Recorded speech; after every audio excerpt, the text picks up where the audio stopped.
Pemirsa, masyarakat Kabupaten Empat Lawang geger. Seorang remaja tenggelam di Sungai Musi, Kelurahan Pasar Tebing Tinggi, Kecamatan Tebing Tinggi.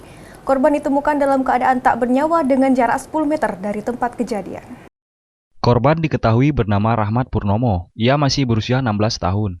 Ditemukan Selasa 16 November 2021 sekitar pukul 16.30 waktu Indonesia Barat di Desa Batu Raja Lama, Kecamatan Tebing Tinggi yang berjarak sekitar 10 km dari lokasi awal tenggelam.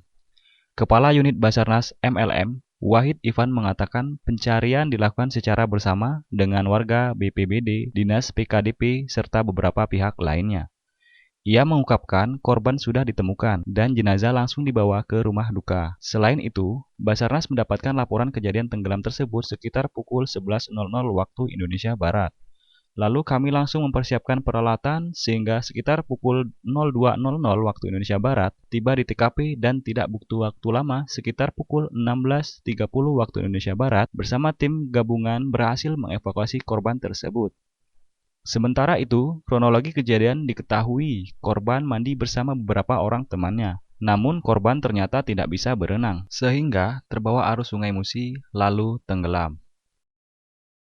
Baik, telah kami laporkan dan sesuai dengan sepengetahuan pimpinan Kepala Kantor Pencarian dan Pertolongan Palembang, Bapak Heri Marantika, SHMSI, bahwa kemarin terima berita musibah, kondisi membahayakan jiwa manusia. Pada pagi hari, seorang anak umur 16 tahun, jenis kelamin laki-laki, bernama Arif bin Hermanto. Korban mandi bersama temannya, dan kebetulan korban tidak bisa berenang, kemudian terbawa arus air, hanyut dan tenggelam. Kemudian setelah kami sendiri menerima info, kami mempersiapkan peralatan dan mempersiapkan personil untuk keberangkatan, kemudian langsung menuju ke lokasi kejadian. Rajab Silampari TV melaporkan.